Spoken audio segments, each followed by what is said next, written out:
Hello friends, this is your friend back with a new fanfic. What if Naruto became overpowered young and was forced to restore the Uzumaki Clan? Part 3. Naruto's power is no longer a secret, the Uzumaki bloodline begins to rise again, and the kunoichi around him are drawn into a destiny that will shake the entire shinobi world. If you like this story, don't forget to like, share, and subscribe, and leave your thoughts in the comments. Now, let's start. Chapter 8. He was running through the corridor hastily as he tried to locate the room he had to be in. The reason for being in such a hurry was that he was late. Plain and simple, he had decided to make the morning more exuberant by having the breakfast at Ichiraku's. Although there wasn't much time gap between when Ichiraku's opened and when he had to report at the said place. Still, since it was ramen, he took the chance. Unfortunately, he had to wait there for more than a few minutes to have the ramen served as a few customers were already there before him. The shop owner was obviously obliged to serve whoever came first. The people weren't fond of him as it seemed they ordered more than they could eat just so that he would be irritated or kept waiting. Naruto was angry at this type of behavior but had learned to control himself. In this case, even if what they were doing was morally wrong, technically they had every right to do so as they were here earlier. And partly it was his own stubbornness to eat at Ichiraku's and not anywhere else.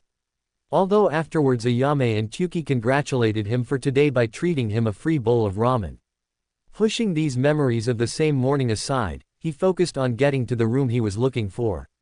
If he was late, can't do anything about it, but at least now that he was here it would be better to hurry. He couldn't use the body flicker either since it would make an appealing scene if someone caught him in the act. Running around the corners, he finally found the room he was looking for. He stood in front of the door and when he held up his hand to knock, felt a pinch of nervousness which he didn't know he had until now. Regardless, he knocked on the door which was answered by a, "Come in," from the other side. He slid the door and was greeted with a sight of a classroom full of children who were sitting quietly as the instructor was already present there. It was his first day at the academy and he had to attend the orientation session. And well, he was late for it. He walked inside towards the teacher where he saw another boy with a spiky ponytail standing in front of him with a sluggish posture with his hands inside the pockets with his back on him. Although from the point he opened the door, all eyes in the class were solely on him. Of course he was the last one to reach there so he must have stood out or maybe because the children had been told by their parents to stay away from him so were just studying him. But the main reason was something else and he knew it. It was due to his wardrobe change. He had shifted to a completely orange attire with the orange jacket having white collars with some outline of blue which matched his sandals.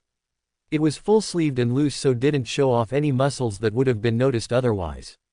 He had placed green-colored goofy-looking goggles on his head so that his hair don't fall down on his eyes. All in all, whatever he wore definitely wasn't to impress. As he approached the instructor, he scolded both the children, "It's the orientation session. Your first day in the Ninja Academy. And yet you're late. I'm letting you off this time but I expect everyone to be on time from now on." The ponytail boy just shrugged his shoulders and uttered "I'll try," with a yawn and half-open eyes after which he took up a seat at the back beside a fat pleasantly plump boy who seemed to be eating something. Naruto bowed his head a little and said, "I'm sorry, sensei. I was late for breakfast. But it won't happen again, I promise." "Good. Go on, take a seat," the instructor said. Naruto turned towards the benches and quickly looked for any empty seat but in vain as he couldn't spot any with the class being quite crowded. He thought he had heard a meek feminine voice which tried to call out his name but was cut off as a raven-haired boy shifted aside and politely said, "Hey there, you can sit here if you want." "Hey, thanks. Sorry you had to adjust in your space. My name is Naruto," Naruto said. "No problem, don't mention it. Name's Sasuke," the boy said. Before they could say anything else, they were interjected by the banging of the instructor's hand over the wooden table who shouted, "Silence now, class." This made the quiet rumbling going on here and there which started when the instructor was scolding the boys come to a halt after which he said, "Good morning everyone. My name is Iruka Yumino. I'm going to be one of your teachers at the Ninja Academy for the next 4 years. I have been assigned to basically welcome you here as I'm the head instructor of this batch and I sincerely hope that we'll be able to get along." A few chuckles here and there were heard in the class before he continued, as you know, only those of you here have been the ones selected for the ninja program this year. I assume that you all have seen your entrance scores beforehand, otherwise you wouldn't be here. Naruto smirked as he already knew exactly how much he would have scored, as he knew the cut-off score that he would need to get in order to pass. But from here on things tend to get even more difficult, so don't think that you're already sure to make it to a ninja once you have entered the academy. Having said that, I hope all of you get along with each other, make friends and have fun throughout your school life. My introduction is over, so I'd like to know the names of everybody present here. Everyone will stand up one by one and tell the class their name. I'll also take up this opportunity to create the new attendance register. Haruka finished. One by one, the students started stating A.N. Wow, these words look like a bad tongue twister. Wasn't intended their names, and Naruto intently listened to know if someone from any major clan was present among them. He found the first one from where a group of girls were sitting. She was a fair-skinned girl who had light blonde hair which reached her neck. She wore a red hairclip to keep her hair from falling. But the distinctive feature was her eyes, which being pale blue looked clear as glass through which anything could seen. Maybe that is why her clan was skilled at reading people's minds. Ino Yamanaka was her name. The girl next to her stood up and said, Sakura Haruno. Like her name suggested, her hair looked as pink as cherry blossom. They were also at neck length, although she tied a red-colored ribbon to keep them tied. Her eyes were as green as a leaf, which didn't go unnoticed by Naruto.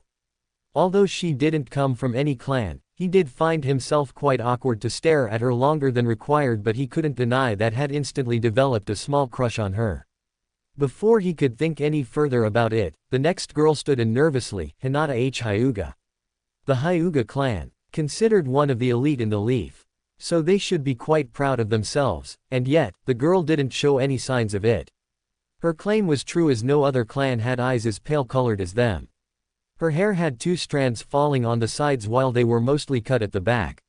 She was fidgeting her fingers, which did mean that she wasn't the least bit confident. He had a feeling he had seen her somewhere but couldn't recall it at the moment. After the girls' group was over, a boy who had a little puppy on the top of his head stood up and stated while giving a feral smile. Kiba Inuzuka. Inuzuka clan, the one most attached to animals. Their speciality was ninja hounds, with which the clan members worked together to form human-beast combos. But due to such closeness, while the nin dogs started understanding the humans, the vice versa was also true, as the humans started to acquire animalistic behavior and instincts. The dog on his head and that expression only clarified the belief. Next up was a boy whose voice was completely devoid of emotion, as he stated with a stoic expression, and even that was barely visible under his high collar, as he said, Shino Aburame. Makes sense now. Aburame clan. Members of this clan refrained to chatter as much as possible. Analysis and strategic counter by the use of specialized insects was their primary battle tactic. Note to self: never even by accident squash a bug in front of this Shino guy. He might set the rest of them on me, Naruto thought as he shivered. After a few turns, it was almost upon him, but not before the one beside. The dark-haired boy stood up and stated his name. Sasuke Uchiha. And Uchiha. Damn it, how could he have missed that? Yeah, that's why, the Uchiha crest on his back wasn't visible until he stood up. That makes sense, doesn't it? Anyways, he was of the Uchiha who were considered as powerful as the Hyuga, although not that influential. Their special eyes weren't conspicuous as that of the Hyuga, but weren't to be taken lightly either. Although it was only possessed by a few members who could be easily counted. He didn't have any time to observe further, as next up was him, and he didn't leave any sort of doubt in telling everyone who he was. My name is Naruto Uzumaki. And I'm gonna be Hokage someday, Datbeo. Everyone was staring at him with different expressions. Some were surprised who weren't paying attention, like Shikamaru, who fell asleep halfway. Others were trying not to laugh as the scene looked comical, like a few of the girls. Naruto, it's good to hear that you aspire to become the Hokage. And we would have liked to hear more about you. But we're just introducing our names today. We don't have that much time to discuss other things. Please sit down now, Haruka said. He noticed that Sasuke was watching him from the corner of his eye, now trying to find out if he was some kind of weirdo or not. He ignored him for the time being and focused on the last few people that were left to introduce themselves. The second last was the boy who was extra-sized and was still munching down a pack of potato chips in the class. Choji Akamichi. He stated his name. Akamichi Clan. The ones who based most of their abilities on physical power. He had swirls painted on his cheek and had light brown hair sticking out in all directions. By the way he said his name, it didn't sound like he was too confident either, but Naruto couldn't tell as it was mixed with the constant crunching of the chips in his mouth. The classroom is not a place to eat, Choji. That's what usually lunchtime is for. And school hours are very less today. So please put it back inside and you may eat it outside after you leave, Ruka said, to which Choji complied, although half-heartedly. Naruto thought, a Yamanaka as well and Akamichi. Quite a coincidence. And the names are Ino and Choji, wait, Ino and Cho-ji. Then there must be another one, that last boy. His theory was proved true as the last boy put his hand up drowsily, not even bothering to stand, and stated, Shikamaru Nara. He again mentally smacked himself as he didn't notice the Nara clan symbol on the front of his loose t-shirt. Yes, it was true indeed. The heirs of the clan heads were all in his batch and he was sure that at the end he would see them in the same team. The Sandaime was recreating the legendary Ino Shika Cho formation, which was rumored to be even able to stalemate a cage if luck was with them. With that the introduction was finished, and Naruto was deep in thought. This time around all the heirs of the major clans had joined the academy, so while the competition was tougher, on the positive side it was also a chance to make friends with them. He found himself lucky to have such powerful friends as well as rivals. Ruka had noted all the names in the attendance register before he said, "All right class. It was nice meeting you. I will be going to the principal's office to file these things up.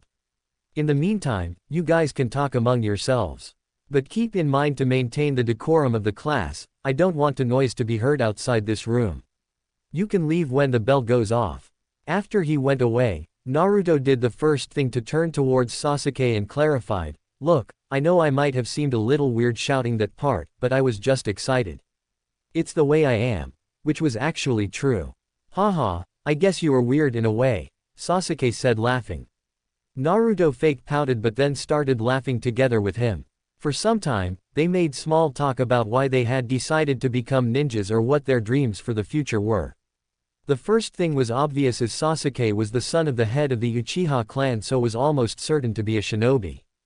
About the second part, he told Naruto that he wanted to lead the Leaf Police Force someday. Naruto also reciprocated, although he had basically announced it to his class beforehand. They were interrupted as some girls made their way towards Sasuke whispering about how cool he looked and who would he choose or something like that. Naruto saw that the Yamanaka girl was also among them in the lead, and to his dismay her rival was Sakura, who was trying equally if not more to get Sasuke's attention. Sasuke politely tried to end the conversation and send them back, but they were not at all inclined to do that. After a few minutes, he was irritated as they were starting to get on his nerves. But his mother had told him to stay well-mannered, so he endured. He was relieved to hear the bell as he thanked Kami silently, muttered a quick, "See you later," to the girls and then pulled Naruto by the arm to get out of the class as soon as possible before those girls had another chance to blabber anything else. Naruto was surprised but understood his situation, so complied as they quickly made their way to the outside through the main gates of the academy. Lots of parents were there to pick up their children, so they were able to easily mingle with the crowd. "I can't tell you how good it feels to have them off my back." Just kept talking on and on about some irrelevant stuff, I don't know why, Sasuke said. Naruto was about to make a remark on how at least people wanted to talk to him, but decided to keep silent as they made their way to where the crowd was less dense. "Sasuke, over here," a voice called from where a nearby tree was located. Sasuke turned around as he did not expect anyone to accompany him home. His mother had asked him if she should come pick him up, but he had quickly declined since it would seem like he was still a toddler or something, which was only his imagination, of course. To his surprise, his elder brother Itachi was sitting on the tree branch, who seemed to be patiently waiting for the school to get over so that he could accompany his younger brother to home. "Ni-san, what are you doing here?" Sasuke asked with an unusually happy expression. Itachi jumped to the ground in front of Sasuke and teased, "Oh, I thought you'd be happy to see me. Looks like you don't like me around after you've made friends here." No, it isn't like that, I swear." It's just you were busy most of the time, so I wasn't exactly expecting you, Sasuke defended. I know, I'm just kidding, Sasuke. I wasn't able to come in the entrance ceremony with father and mother. I know it doesn't make up for it, but I thought I could at least pick you up from school, Itachi said. That's great, Ni-san. Let me introduce you to my friend. Wait here, Sasuke said as he ran to where Naruto was observing him. It seemed Naruto was reluctant to come, but Sasuke managed to persuade him. Naruto came and greeted politely. Good morning, my name is Naruto Uzumaki. It's nice to meet you. Itachi was a little surprised when he recognized who Sasuke's friend was, but greeted back nonetheless. Likewise, Naruto. I am Itachi Uchiha, Sasuke's elder brother. Naruto was relieved that unlike other guardians, Sasuke's elder brother wasn't afraid of who he was nor tried to tell Sasuke otherwise. On the other hand, Naruto also observed that Itachi wasn't some run-of-the-mill guy. Although Sasuke might also be talented, he was at this point of time nowhere close to the elder sibling. Even while relaxed, he didn't have a single opening that could be targeted to surprise him. Perfect posture, to be able to instantly debilitate or eliminate anyone and anything that seemed a threat in the blink of an eye, including Naruto. Since Itachi looked such an extraordinary ninja, it wasn't hard for Naruto to imagine that Itachi must have already unlocked his dojutsu. Even after analyzing all that, Naruto couldn't help but agree that his smile was genuine and his behavior didn't give off a single hint that he could be a bad person. He actually felt like Itachi gave off a protective feeling to him, which was extended to him due to being friends with his younger brother. I would have liked to talk more with you. But we will have to leave now. I have a mission afterwards, Itachi said. Sure. It was nice meeting you, Naruto said. I look forward to meeting you again, Naruto. Come on, let's get going, Sasuke, Itachi said with a warm smile. Bye Naruto. See you later, Sasuke waved. Yeah, see you tomorrow then, Sasuke, Naruto waved back. He stood there for a few minutes thinking how lucky Sasuke was to have an elder brother while he didn't, but then shoved the thought aside as it could only feed into his insecurity. Plus he remembered that he had promised a bunch of people to meet after he had attended the first day of the academy. So started making his way to his destination, walking through the streets but not before taking a detour to Ichiraku's ramen as he didn't have time to have his complete fill in the morning since he was getting late then. Scene break. Meanwhile, a knock was heard on the door of the office of the Hokage. He gave the vocal permission to come in. Hokage-sama, you summoned me. The person who was currently in the office other than the Hokage himself was none other than the academy instructor Iruka Umino. Yes, Iruka. Take a seat. I'd like to talk to you about a student of yours. He has recently been admitted into the Ninja Academy, the Hokage said. Thank you, sir, Iruka said as he grabbed a seat from the side and then added, sorry to say but I'm a little surprised you would want to talk about academy students considering how busy a person you are. I've told you this before too, Iruka. The future of the leaf is what will ultimately carry on the will of fire. No work is more important than ensuring that happens to me as the Hokage, he said. Apologies, Hokage-sama, I understand. And considering how much talented crop has been admitted this year, even I can't help but be excited at how they turn out to be, Iruka said smiling. Yes, I too am curious about that prospect too. But I need to talk about someone specific. He is an intelligent kid, let me tell you. And I would like you to be lenient on his attendance at the academy. It would be easier for him this way to better himself without worrying about the regularity of attending the classes, the Hokage said. I had expected many things but that, Hokage-sama. It is quite a surprise since there hasn't been such a student until Itachi Uchiha. But again, he was genius of his own. Already knew everything we could have taught him at the academy, Iruka said, but then interrupted himself by saying, I'm sorry. Prattling on about my past students, how silly of me. So who is it this time? My bet is on his younger brother, Sasuke Uchiha. He looks quite a promising one too, although not to that degree. I expected you to be. And you're right, Sasuke Uchiha is a promising one all right. But I can't say I'm talking about him at the moment, the Hokage said. Oh, so someone else then. I can't think of anyone right now who'd be more propitious than Sasuke even among the clan heirs. Although the Hyuga kid from last year was quite something, that's not the case this time. Surely I must have missed something that you didn't, Haruka said. I'm afraid you're going in the wrong direction.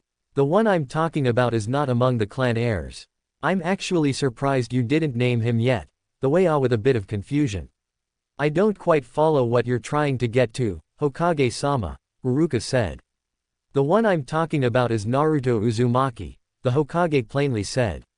With all due respect Hokage-sama, do you even know what you're saying, Haruka said in perplexity. It was the Hokage's turn to be surprised as he asked, why, is there a problem? I thought he'd have a good impression on you. Or should I believe that you still hold some kind of grudge against him? No sir, that is not the case anymore. I do not carry any ill will towards him. All that is in the past. But I have seen his entrance test scores and can surely tell that he's barely passed. How can you expect me to believe that he is being given any kind of priority over Sasuke who had scored the highest of all? Haruka demanded. Naruto barely passed. Now that is a fact that I was unaware of. There must be a good reason behind it. I've got no doubt that he could have easily scored higher if he wanted. I'll ask him personally. Meanwhile, please do as I told you, the Hokage said. Hokage-sama, I urge you to please reconsider. There is no way he could be like you just implied. I have observed him along with the others the whole time. Nothing seemed to suggest that he would be anything more than an average kid if not less. His personality is, how to put it, exactly opposite to that of Itachi. Why you still believe that he's better than what meets the eye is beyond me, Haruka said. Then that means he was even able to fool his teacher along with everyone else. Let me tell you Haruka, you're right. His personality is not like Itachi. He is outspoken and mischievous, but that doesn't mean he is any less than the other. You'd believe too if you had seen him, the Hokage said. Yes sir, if you say so. I had another question, why did you tell me specifically about it? You could have easily changed the records if you wished. Do you still believe that I possess hatred against the child because of what happened all those years ago? Haruka asked. Quite the opposite, Haruka. It is because I trust you the most with him. He is in a lot of ways like you, an orphan whose parents were killed during the attack of the nine-tailed fox spirit. He had been picked on by the villagers for years. And even now there are a lot of people who want him gone. Those who don't, only try to stay away from him because they fear him. The younger generation doesn't know anything about it due to the decree I passed, but watching everyone else they also acquired the same behavior regards of the reason, the Hokage explained with a sigh. He added, those against him are also in the upper part of the hierarchy and will make every effort to downplay or degrade him in some manner. I have faith in you, that is why I chose to give you this responsibility. Haruka found himself unable to give any sort of reply to what he had been told just now. He didn't want anyone to go through what he did. And the kid had it worse, since at least no one tried to hurt him. I understand, Hokage-sama. Thank you for telling me. I will do as you say, Haruka said. Pleased to hear that. If you don't have any further questions, you may leave, the Hokage said. Haruka bowed respectfully and left the room while the Hokage started working again on his paperwork, which had considerably lessened since he had taken the help of shadow clones. The Hokage was grateful to Naruto till this very day, as the idea has made this curse somewhat bearable. Outside, as Haruka was walking back through the corridor thinking on the same topic, he was unexpectedly greeted with the sight of none other than Naruto himself. Oh, Haruka-sensei. What a coincidence to see you twice in the same morning at different places, Naruto said with a grin. Naruto, it's as you say. But do you mind if I ask what are you doing here? Haruka asked. Oh, not at all. Gigi asked me to meet him after my first day at the academy. That's why I'm here, Naruto replied. Haruka was surprised as how close both the Hokage and Naruto seemed to be. Although it was true that the Hokage has always been kind to those who need help in distress, as he did for himself too when he was wrapped up in anger and sorrow over the loss of his parents. But it seemed that Naruto was even closer to him in some way. I see. I was here as well to meet Hokage-sama. Do you know why? Haruka asked. I don't. Why would I? Naruto said. It was about you, Haruka said. Naruto was a little surprised but maintained his composure as he said, wow, me.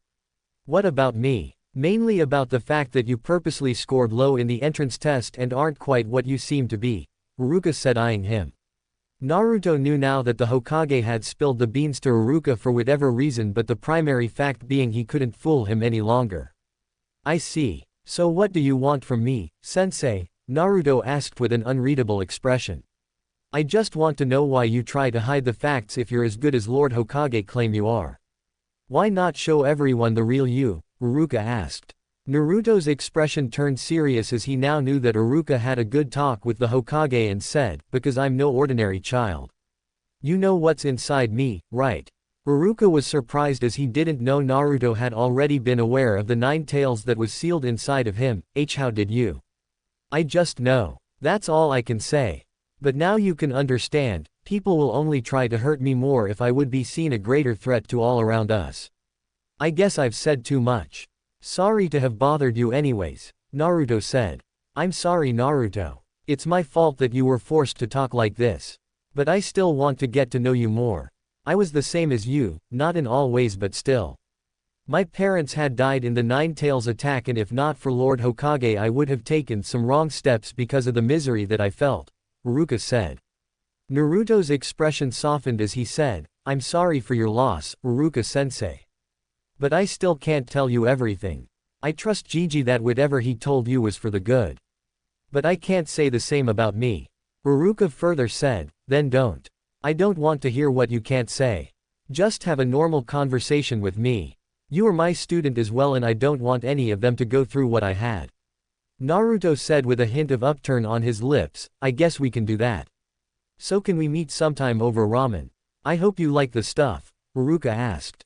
Naruto couldn't help but give a full-blown smile as he said, I basically live on Ichiraku's ramen, Iruka-sensei.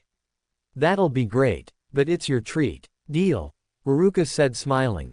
Naruto was now feeling more comfortable around the teacher, so decided to show off a little to clear his doubts. See you later, sensei, Naruto said as he vanished. Iruka watched wide-eyed at the spot where Naruto was standing just before. Was that the body flicker technique? Naruto opened the door after knocking, not bothering to hear the reply as it was quite informal of him to visit the Hokage every now and then. Gigi, it's me, Naruto said. Ah, Naruto. I was wondering when you'd come, the Hokage said, still signing his paperwork. You thought I forgot? Fat chance. By the way, I met Iruka-sensei outside, Naruto said. Oh, I just met him. He was saying something about your test SCO. The Hokage stopped as he lifted his head to see Naruto. He blinked his eyes several times before knowing that his eyes weren't playing games with him. Naruto was really dressed in an absurd manner, and calling it ridiculous wouldn't be over the top. Naruto, what would have happened to make you dress in such an unfashionable way? He said. Nothing much, really. I just didn't want to stand out, Naruto said. The Hokage just kept staring hard until Naruto said in a defeated manner, okay. I guess I stand out more like this. But the point is, I don't want to show off anything yet. Keeping that a secret would be better for me. Is that the reason why you also scored low on the test? I know you've been studying quite a lot, so the academy test should have been a breeze, the Hokage asked curiously. Yes, you're right. I just attempted the exact number of questions which would have me score a little higher than the cutoff score. In this way, nobody would suspect anything, Naruto said. All that is well and good, but care to tell me why to all this? If anything, you would have better chances at making more friends if they see you as an intelligent child. Isn't that partly why you started studying early on, so that you'd be ahead at school, the Hokage said. So that they don't try interfering with my school life. Those who want to see me failing will try to sabotage the tests or the results to ensure that I don't excel. But that is only if they know I can do that good. But what if I am already struggling to pass? I don't think they'd go out of their way to do anything which is already happening, Naruto said. The Hokage had already an idea who Naruto was talking about, but was still surprised why he felt the need to do so. He asked, Naruto, why would you think that somebody would? The civilian council, Naruto interjected. The Hokage frowned as his guess was right. He asked, how did you know? Come on, Gigi. You know as well as I do, normal civilians don't have any direct or indirect control in shinobi programs, but their representatives do. And of course, since they hate me to such a degree, it's obvious that their representatives do too, Naruto said. You don't need to worry about these kinds of things. Those who try to interfere will be punished accordingly, the Hokage said sternly. I have no doubt about that. But after all, those not guilty will also be forced to do the wrong under the council's pressure. And the council will simply deny anything if someone accuses them. Instead, only those being used will have to bear the punishment, Naruto said defensively, trying to prove his point. Naruto, the Hokage trailed off, not knowing how to reply. Gigi, it would be beneficial for everyone this way. The academy instructors may be shinobi, but there is a lot of civilian staff which can be manipulated. There would be a need for you to change a part of that system just for me, since they are not going to target anyone else. As I said, they still wouldn't go out of their way if situation doesn't demand so. I want them to play the game on my rules, not the other way around, Naruto explained. But, if I may put it this way, you would have to live in the shadows for even more. I don't want you to do this, you've had enough already, Hiruzen said concerned. I guess I'll be a junior Anbu Black Op guy then. Trying to play mind games with the enemy to succeed, Naruto said as he laughed. He added, and it's not that I'll forever have to be like this. I'll use this time to improve my skills further and become even stronger. Once I become a ninja, I'll be only answerable to either my in-charge or the Hokage. It's smooth road from then on ahead. The civilian council cannot in any case touch me, at least legally. And I'll be fully capable of dealing with them if they go by the alternative method. Very well then, I suppose you've had this thought out. I suppose reading a lot did make you smarter. But Naruto, let me make it clear, I don't want you to take this burden just so that it makes situation easier for me or anyone else on your account. Still, if you're adamant about this, then I can only say that I'm thankful and apologize for not being able to implement the right methodology and rules in this system, the Hokage said. No, you don't need to do that. The one who should be thankful is me, since if you didn't help me, I'd still be just some orphan who would be really struggling through the academy like I'm portraying to, Naruto said. But then added, enough about all that, I also wanted to ask, what are we going to do about the ninjutsu training now? Last time you said that we've completed my training and I'd have to just practice on my own. That's right, I have taught you the basic manipulation part. Learning the techniques would require practice, which you can only do on your own. About the fire release, you still have to go ways before it is perfected. So there's nothing I can do besides standing around watching you try. I won't be much help in the wind department either, the Hokage said. I guess I'll have to learn by my own from now on, Naruto said, having doubts if he could do so or not. The Hokage thought of giving him a hint of what's about to commence as the next step of his training. Although, you have yet to master the most powerful weapon that is in your arsenal, the Hokage said. Most powerful? I thought we had covered everything important already, Naruto said, thinking while his hand on his chin. What one considers as a bane might sometimes be a boon too. There are two sides of a coin, after all, the Hokage smirked. You mean that, the nine-tailed fox inside of me? I thought it was just a demon fox which was sealed inside to stop it from wreaking havoc upon our village, Naruto said, surprised and confused. It's understandable that you haven't encountered any book which might have provided information on the fox spirit. There is very limited information regarding the tailed beasts and it is almost non-existent in terms of public access, the Hokage said. So what is it then? How is it useful to me? Naruto asked, not catching on the part about other tailed beasts. The nine-tailed fox is nothing but a massive embodiment of chakra. That is precisely why it could be sealed within you, that is, a human host. If you could somehow gain voluntary access to that kind of chakra, you might be able to defeat me in battle, the Hokage said. Wow, that is so absolutely awesome, Naruto almost shouted. Calm down, don't forget what I just said. There are two sides of a coin. The fox spirit is also an embodiment of evil itself. If that malice takes control over you, the fox will be once again unleashed on the village. We were fortunate enough that Lord Fourth was able to save us back then. He isn't among us today though, is he? The Hokage scolded him. I'm sorry. I never thought about that. But how am I even going to confront it again? It was only once back then when I accidentally tapped inside my mind. Since then I haven't even felt as if there was a presence inside me. And when I do, how will I control that power if it gets out of hand? Naruto said. The Hokage smirked as if he was waiting for this very moment all this time. I happen to have the perfect way for you to do that. Listen carefully, for what I am going to tell you isn't available in the books you've been reading. There were two people in history that were said to be able to even suppress the power of the Nine Tails and could tame it. One was the leader of the Uchiha clan, whose name was Madara Uchiha. He had a mastery over the Sharingan. The other was our very own first Hokage, the head of the Senju clan, Hashirama Senju. He and he alone in the history of shinobi was the one able to use the wood style, or Mokuden, which had the power to suppress Nine Tails chakra. Wow, their power must be ridiculously awesome. But they are no more. So does that mean there is someone else who can control the Nine Tails power? I know, probably someone from the Uchiha clan. They still have the Sharingan while Mokuden is lost, Naruto said. The Hokage's eyes turned into one of hostility and pain at the same time, but managed to keep his expression as normal as it could be. Naruto noticed but decided to remain silent at the moment. I think it would be better if you meet the person I mentioned yourself. All your doubts would be cleared then. Also, I hope your taijutsu and kenjutsu training is going on smoothly as usual. Even if I won't be teaching you anymore, I'd still like to keep being informed, the Hokage said.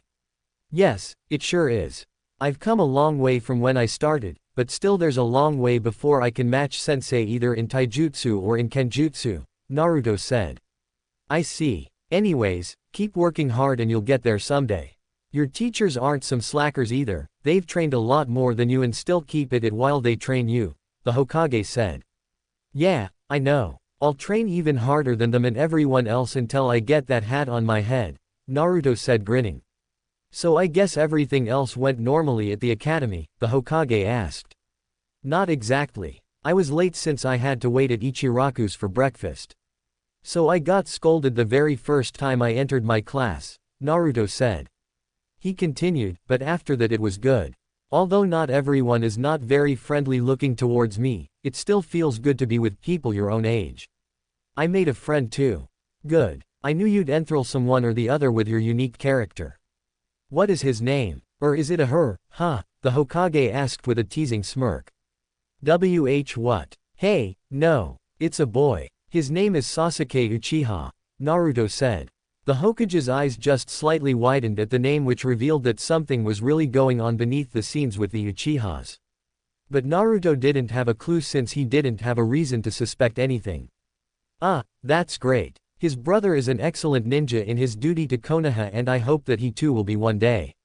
Like I hope you will, the Hokage said. I know. Itachi Uchiha, right? Naruto asked. How do you know that already? Can you read minds too? The Hokage chuckled, somewhat surprised.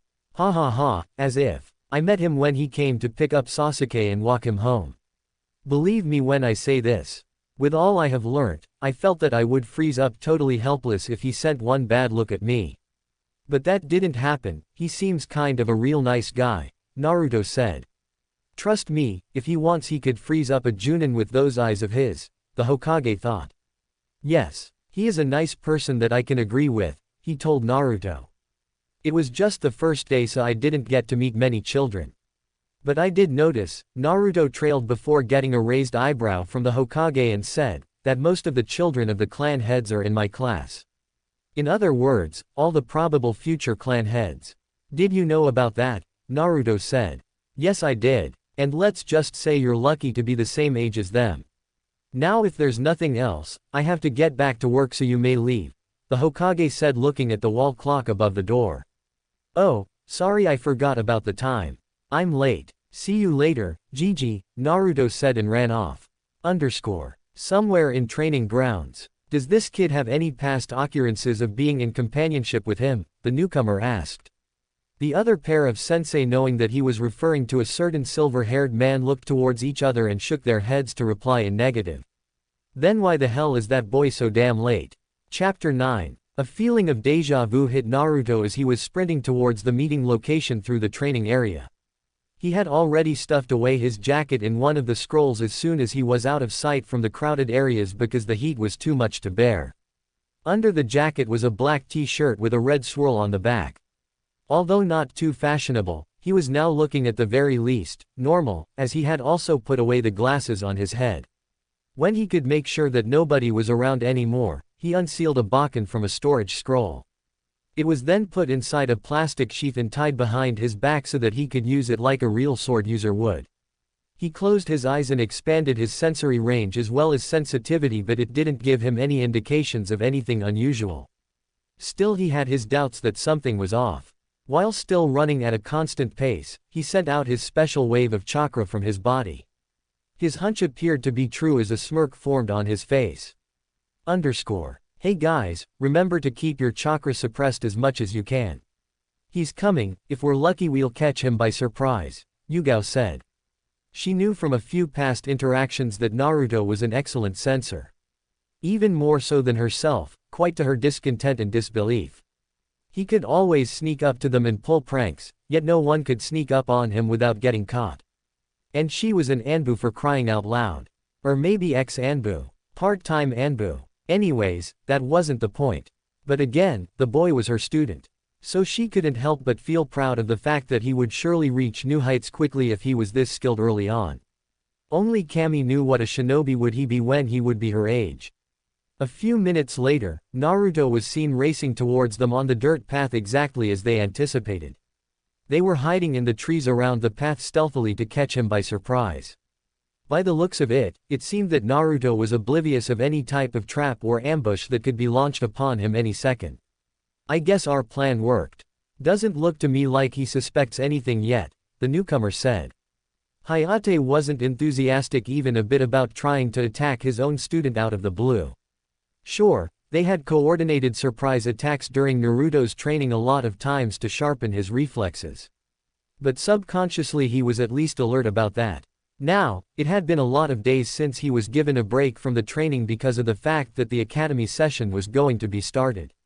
And he wouldn't exactly be expecting in the least for his teachers to ambush him like hunters or something. Granted, they were only going to use blunted weapons for the ambush, but that doesn't exactly make it reasonable. Guys, I still think we should just, let it go. He might have been occupied somewhere else. It was his first day, at the academy after all, he said. But the other ones were not as reluctant as him, since they thought that the reason was suitable enough to punish him in some way. And what better way to punish someone than surprise attack a kid who just came from his first day of school, right? Well then, we don't agree. What kind of student keeps his teachers waiting? It's bad enough when it's the other way round, but this is just unacceptable, Yugao said. She was even more annoyed because the teachers had gathered there before the meeting time with Naruto due to the fact that they had to explain quite a lot of things to him about Naruto since he was going to be the new instructor instead of the Hokage. Come on, that's not good enough a reason to do what we're about to.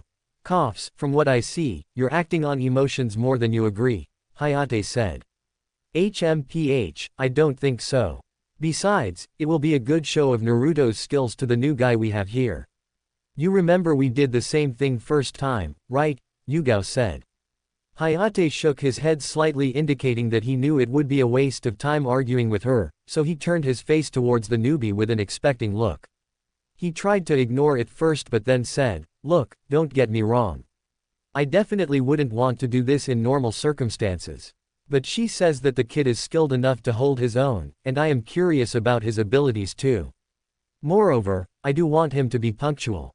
I've already had enough of people being late already, and you know I'm talking about one person." He was telling the truth, as the silver-haired Junin had made him wait every time when they set up even a casual meeting. This had increased multifold after he left the Anbu where one had to be disciplined. Now he would make people wait for hours and hours, which was quite irritating for anybody. Somewhere on a mission, a shinobi sneezed while reading an erotica. Hayate sighed as he knew that he had lost the argument against majority. Might as well look on the bright side now. Naruto would get a real-life simulation of an ambush, which made a point that a shinobi should always be alert of his surroundings even when he is relaxed or least expects it. Naruto had almost reached the location where they were hiding and now the game was about to begin. As soon as Naruto got into their range, Yugao launched herself first in the hopes of getting the fight in their favor on the beginning, as she knew the boy had some heavy damage moves that he could use. But before she could reach him, he dropped a few smoke bombs almost instantly, as if expecting her, and before anyone else could realize what was going on, the whole area got completely covered in smoke. Hayate was the first to react as he entered the smoke cloud, while the other one stayed put watching the show carefully. Inside, Yugao was equally surprised, since she also neither expected Naruto to have realized the trap nor did he show any sign that he did. She kept her sword ready for any attack that might come her way and was proven right as a Bakken made its way swinging towards her midsection from her 4 o'clock. While it was quite easily defendable, she was yet again outsmarted as a hand clasped her ankle from underground, tightly causing her to lose her balance, unable to cleanly dodge or block the hit that was almost upon her.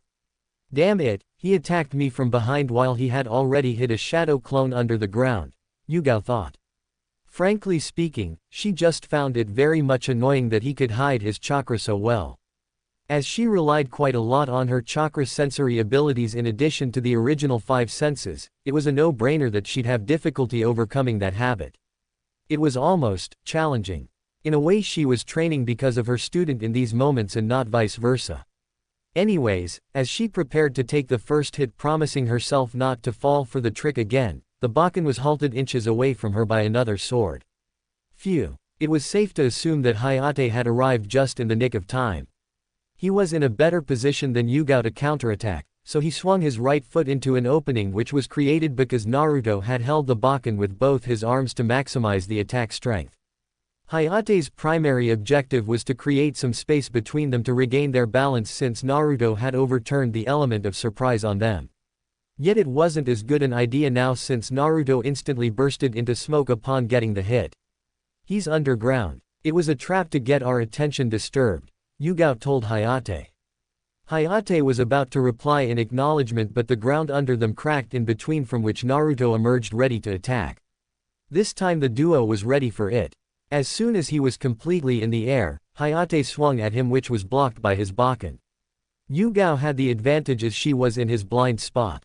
Hoping to take the edge, she kicked him straight in the back.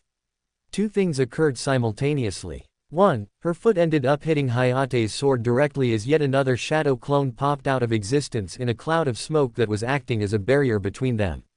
Oh, that Naruto and his shadow clones. Annoying as ever, Yugao thought. If this was a shadow clone, then where's the ray? Hayate thought before getting interrupted. Second, they heard a feeble voice which was actually a really loud one, but was dampened in the heat of the battle, of which the only part audible to them was, "Above you." It was sufficient enough. Well, it better had been.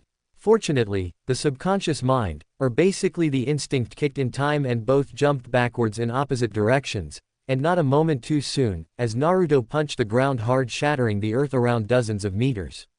The sensei duo weren't unscathed, as the debris that flew due to the impact had grazed them quite a lot. However, there were no injuries except for a few scratches here and there as they managed to cut through most of the rocks easily. Anbu level ninja are no joke, obviously. Honestly though, regular Anbu are just fodder ninja. Naruto stood straight and shook the dirt out of his hands and his clothes calmly. Both of the teachers looked at him with mild annoyance at his uncaring show-off. "Sensei, did you really think that you could play a prank on me? No way am I gonna let that happen. Although this one seemed a little too extreme to be a prank, don't you think? It's good that our guest here saved your butts by warning you, or you'd have to visit the hospital, or at least first aid," Naruto said. Although still annoyed, they knew he was telling the truth. The voice that they heard had indirectly saved them from staying in too close with the attack, which could deal a good amount of damage. They made a mental note to thank him later. But for now, shut up. This is not some prank. Do you know how late you are from our meeting time? Is this a way to show your manners? You were always on time before. One day at Academy and you forgot about manners already, Yugao snapped. Naruto's expression changed to one of guilty and said, "I'm really sorry about that. I went to meet Gigi first and lost track of time until I realized I was late. It won't happen again. I'll always be on time now on. No, scratch that, I'll be here before the given time. Just please, forgive me today." Fine, but that won't just make me let it pass. As you may already know, he is your new teacher. Why don't you show some of your skills since we're up to this? Yugao said in a scolding tone, but inwardly she wasn't angry with him anymore, which was kind of visible on her face. What girl could resist some cute kid asking for forgiveness, right? Really? Thank you. And sure, I'll show you how strong I am, Datbeo. Sensei, Naruto said, turning his head towards the tree after thanking Yugao. Both the males' sweat dropped how easily Yugao changed her mind about teaching Naruto a good lesson or something on those terms. Get ready then, here I come, Yugao said, pulling back and pressing her foot on the ground before disappearing in a flicker. Naruto saw that he also had a good opportunity to test out how much he had learnt so far. So in a way he was also excited to let loose and show off the results of his training, which he wanted to check for himself too. He pulled up his Bakken in front of him with both hands and prepared to meet his opponent head on as he too jumped, vanishing in a flicker. The volume of swords clanking wasn't as sharp or loud as it would have been in an actual sword fight, metal against metal, but there wasn't any less display of swordsmanship between the two. Yugao, although, was going easy on him since she was still quite better at this art due to her years of training and experience. But Naruto was trying his best to give her a good challenge. He slashed diagonally on her shoulder, which she dodged with a sidestep and brought her sword upwards in a slash. Naruto reacted quickly as he jumped backwards, avoiding the sword. Yugao didn't give him much time to recover as she once again engaged him in a duel. At this moment, Hayate too barged in, knowing that Naruto would be more pressured against two people since there was no telling how many opponents someone can have in a real battle simultaneously. It wasn't anything new since they had him train with shadow clones regularly, in a way simulating a situation like this. But both of them were more skilled than those clones of his, thus he'll have to improvise and push hard if he were to stand a chance. Moreover, it would give the spectator an even better impression of Naruto's skills. After all, it was because of this reason they were doing all this, right? Anyways, it was already having an effect as the onlooker was observing closely with wide eyes how a mere kid could keep up with someone of an Anbu-level ninja. Scratch that, now he was dealing with two. Granted, they were holding back from going all out, but still, he could clearly see that they weren't playing around either. Neither was the kid. He was keeping up with both of them at the same time. Struggling a little, but keeping up nonetheless. After calmly observing the clash of swords for some time, he knew that Naruto was starting to show signs of fatigue subconsciously. He decided to test him out a little himself before the others completely tire him out. Whatever was to be shown had been seen and acknowledged completely, so there wasn't any need for unnecessary further observation. Naruto, on the other hand, was keeping up well with the two opponents, but his body was slowing down little by little with every move, no matter how much he wanted to go on from the inside. It wasn't all bright and sunny on the other side either, still at least they were faring much better than Naruto. Most of their fatigue rose due to the fact that Naruto's hits were sometimes chakra enhanced and they had to put much more force in blocking them if dodging wasn't the alternative. Both of them were standing on opposite directions a few meters away on both the sides. He kept his gaze locked on both of them at the same time. Well, more like his sensory ability gaze, and not the visual one. But that didn't mean he was not careful of the surroundings, which showed when he backflipped as numerous shuriken hit the spot where he was standing moments before. Sensei, too impatient to just watch the fight, huh? I knew now or later you'd come down too. Guess you're as impulsive as me. Naruto grinned, focusing on the brunette guy. Nothing like that. I just didn't want the others to completely tire you out. To be honest, I'm impressed by your performance. But let's see how you handle this, he challenged before he slammed his hands on the earth after weaving a few hand signs. Naruto understood the hand signs that signified the use of a specific type of nature release, but couldn't get away in time since he was tired, no matter how much he denied that. Soon enough, the ground around him evaginated and enclosed him in a thick earth-style hemispherical barrier. Can't push your way out using your Bakken alone. Show me what you got, he said, encouraging Naruto since he was curious about what was to happen next.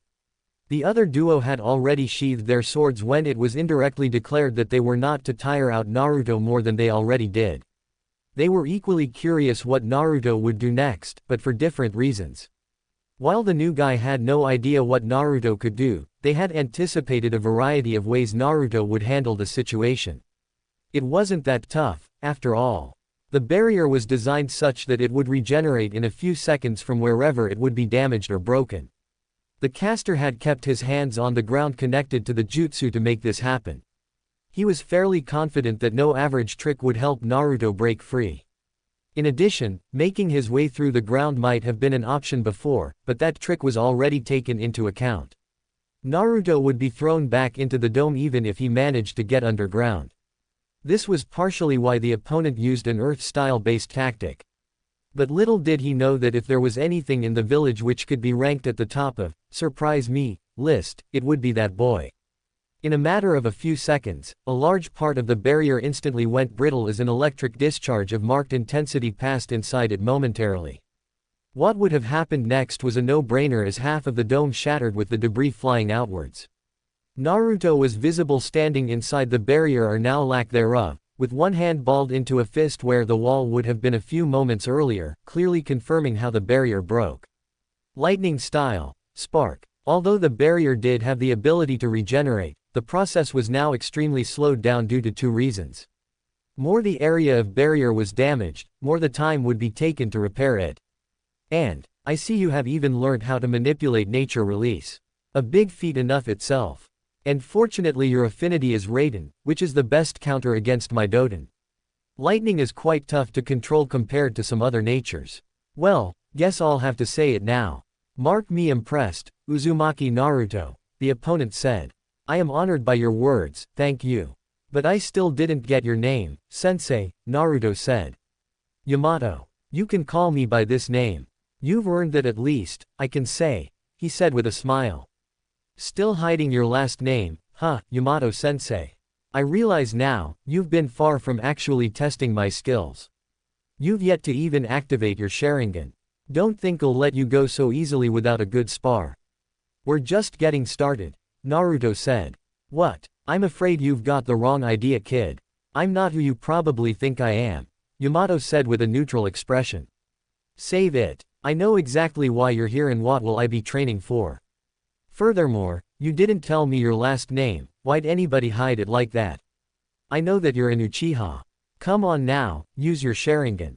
I wanna have a battle with you that way, Naruto said. Look Naruto, I don't know why you think I'm an Uchiha, but I am not.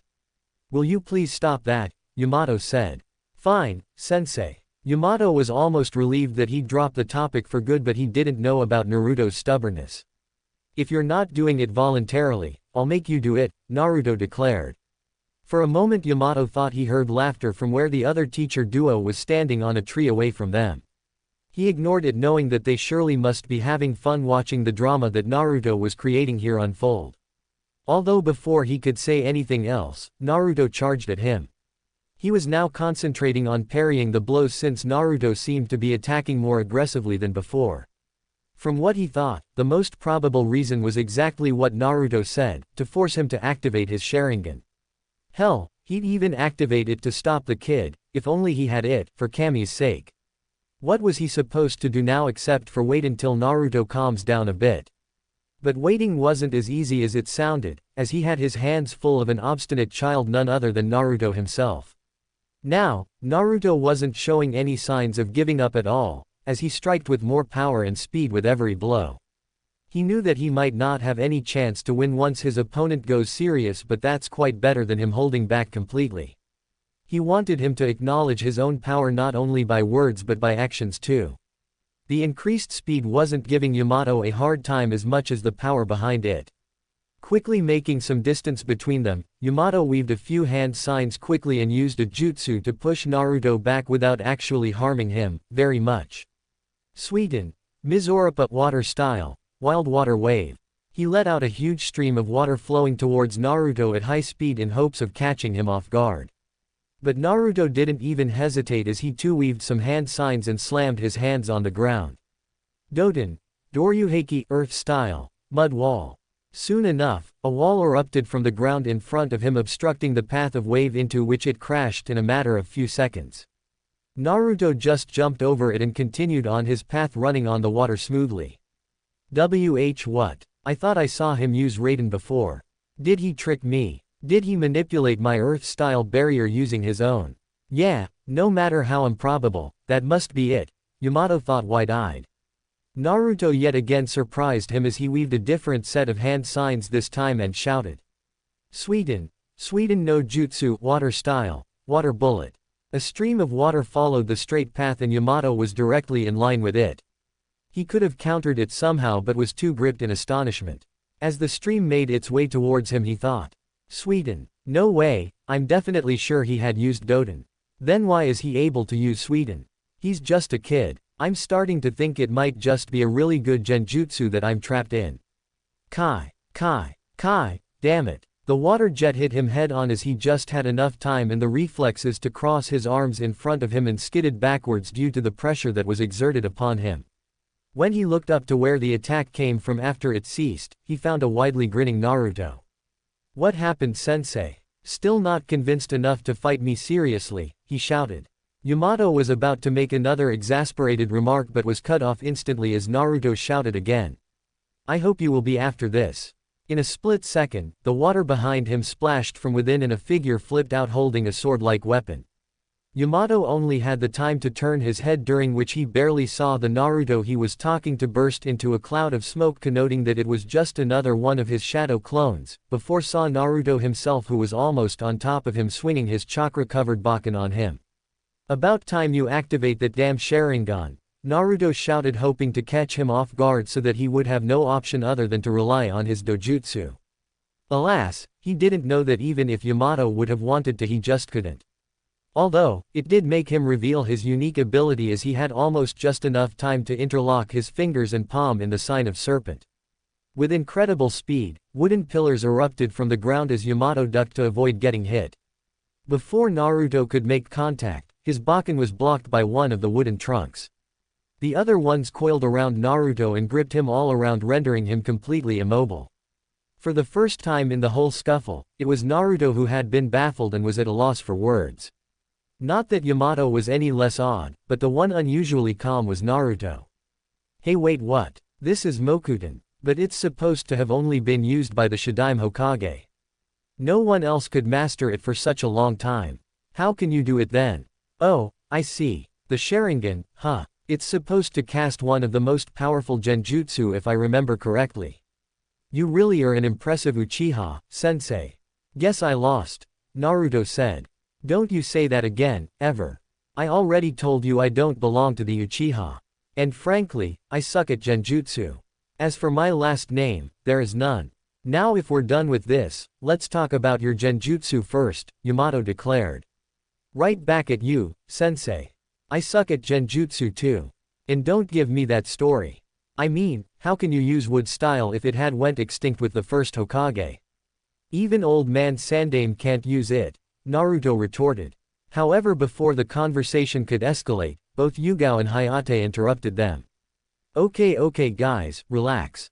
We know both of be quite surprised with each other, but trust me, we were too when we met you. Ten's Yamato, can you please release him now? Yugao said. Sure, I guess nothing will come out if we keep arguing. I'm actually ashamed I lost my cool, even if what I saw seemed virtually impossible, Yamato said, releasing Naruto as the wooden vines traced their path back into the ground. Phew, I felt like my chakra was being drained or something. But now I feel okay, Naruto said, dusting off his clothes. Okay, so now let's clear up the, Yugao started but was interjected. First will be how he can use the wood style which is supposedly extinct. Anything else can wait until later, Naruto said. Yamato sighed but knew he'd have to do this before he got his chance for the questions. You're correct. Only Lord Shadaime Hokage had the ability to manipulate wood style. The fact that I'm able to use it is exactly because of that. His cells were implanted into me and hence I got this ability, he explained. But your body must have rejected the transplanted cells instantly or vice versa. You'd explode into pieces before your body can even start to adapt. There's no way it could have happened. Naruto stopped, unless. I don't think further details would be relevant. Although I'm impressed by your knowledge of the human body, I must say, Yamato said. Naruto already understood how it would have happened to his teacher. The only time the body would have adapted to the foreign matter and incorporated into its own would be when he was an infant, since they could have merged with his own totipotent stem cells. It would have been a high-risk experiment whenever it was conducted, and Yamato was fortunate enough to be alive. On the other hand, there might have been numerous children who would have died like guinea pigs in an experiment. After all, if it was that successful, would have more Mokuden users be walking around in Konoha? The mere thought of this sent a shiver up his spine as to who could be cruel enough to attempt such a diabolical act. Now if that's clear, would you tell me why did I see you using two different nature releases perfectly? Yamato asked. Well, duh. Because I did use them, of course. And don't tell me you're so dumb that you didn't even realize I weakened your Earth-style barrier using Raiden. Poor observation skills, sensei, Naruto said. What? But how can you? And hey, I did see that but ignored it because I already had seen you using two different natures clearly. What the hell is going on? Why can this kid use three different chakra natures? Yamato said, looking at Naruto and Yugao Hayate back and forth. Well, obviously because the author wanted me to. Get it inside your head, sensei, I'm the shonen protagonist here. The story revolves around me, Naruto said. Hey Naruto, WTF dude. Don't break the fourth wall here. Others will realize I'm up to something. XD. What? Asked the trio. I actually meant, what type of a question is that? I was just trying to be sarcastic. I can use different chakra natures because I have an affinity to them, obviously, Naruto said.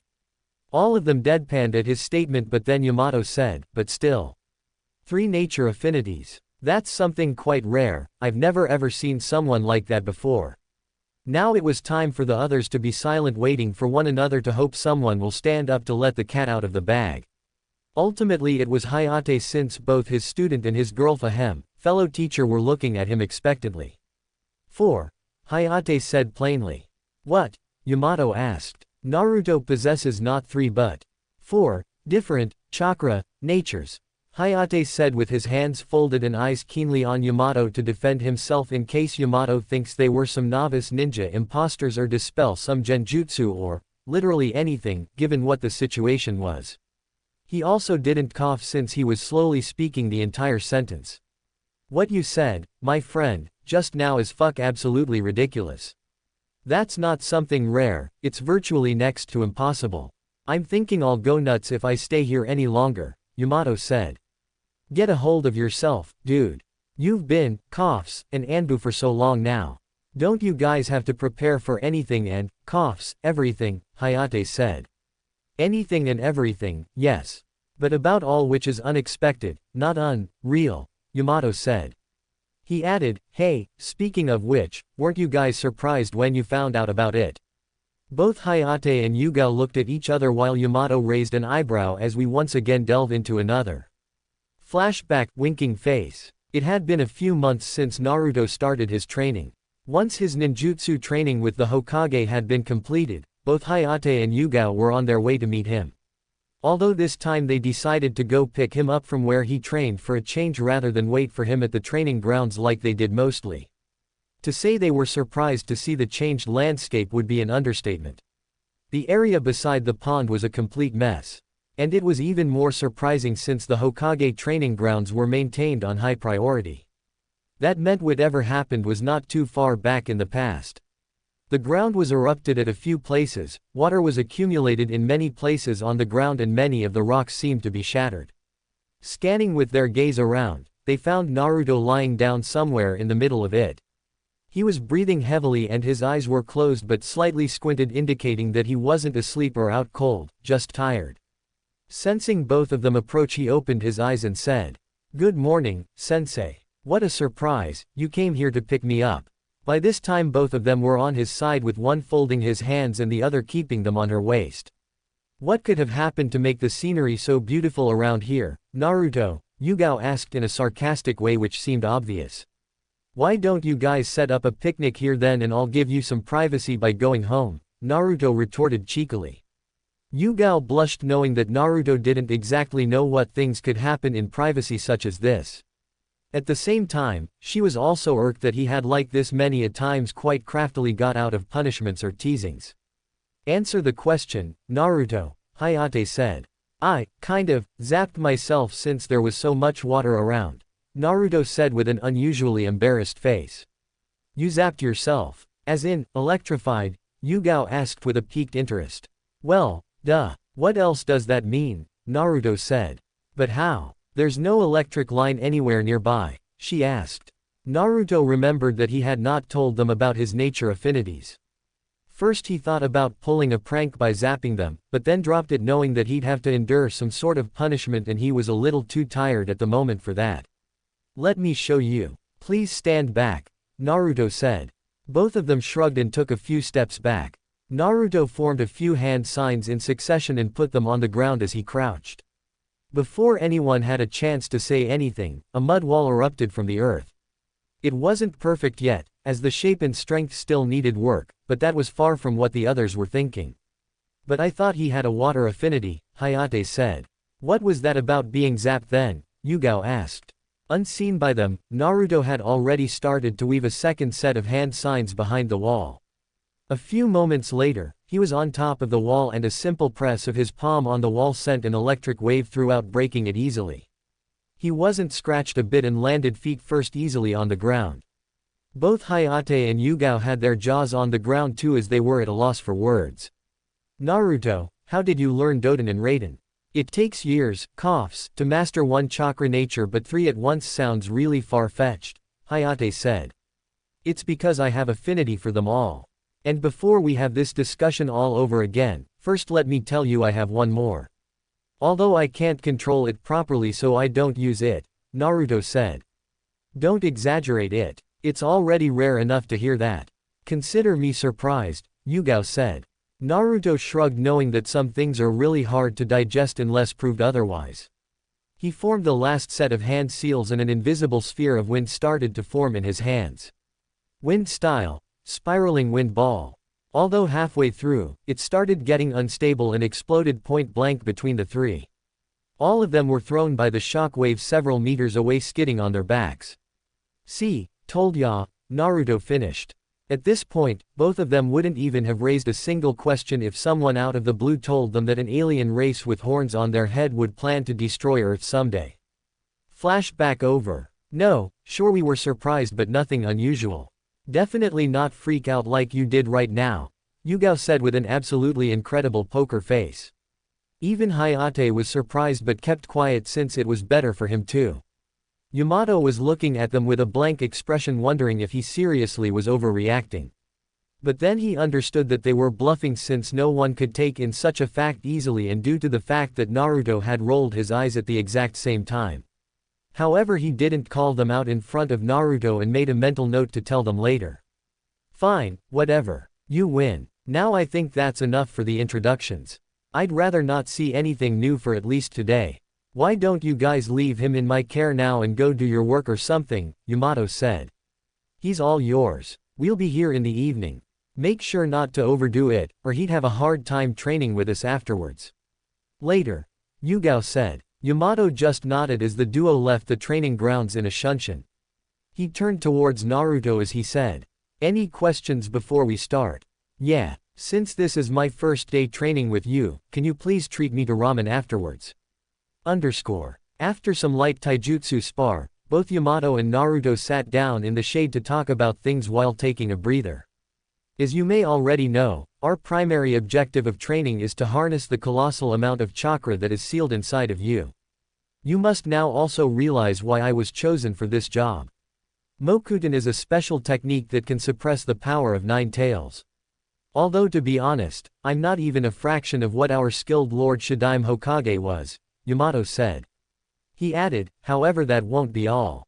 Basic ninja skills are necessary before learning the advanced ones. You're already in the academy where you'll be taught all of that.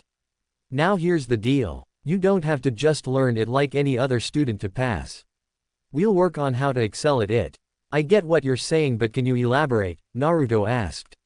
You might have heard the saying, a ninja who has practiced 10,000 moves is not as deadly as the one who has practiced one move 10,000 times. Every small skill like throwing shuriken, kunai properly or laying traps quickly are essential for a shinobi. These may not be as flashy as ninjutsu but are a step you can't skip. No matter how tall a structure is, it doesn't stand for long as the foundation is weak, Yamato said. Naruto noticed that Yamato skipped a moment after saying the word but didn't ask right then. Hayate and Yugao are training you specifically in Kenjutsu and that's good. I'll talk to them about teaching you how to use shorter blades or heavier weapons as well, if they haven't already thought about it. In the meantime, we'll also keep practicing ninjutsu. I'm not Lord Hokage but still I can help you with Doden and Suiten at least, Yamato said. Naruto was an enthusiastic kid and all, but keeping up with the expectations of everyone seemed a little tougher after hearing it all. This was also reflected in his expression as Yamato noticed it and asked with a smile.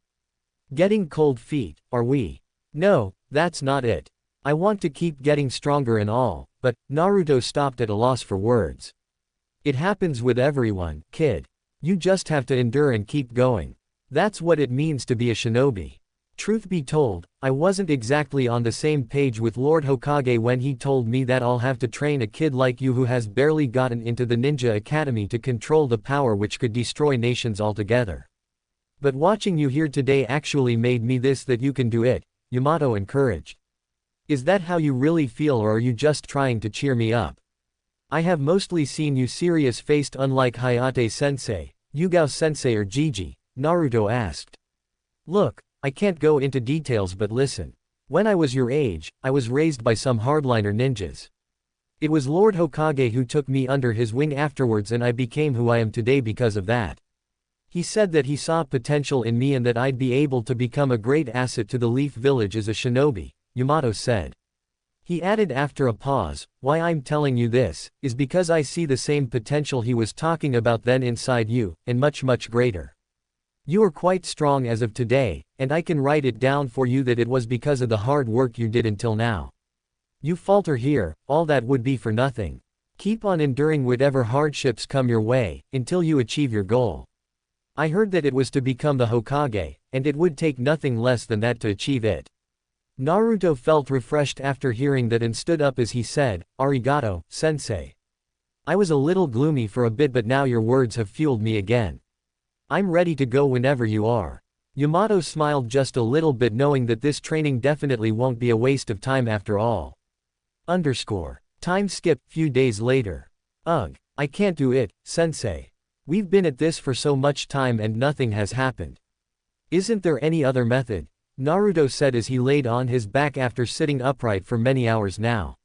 No Naruto, there isn't. Only you can reach the inside of your mind, no one else. You've got to focus harder or it won't happen, Yamato said bending his elbow after keeping his palm straight at him for the same amount of time. There was no special type of training or anything until now.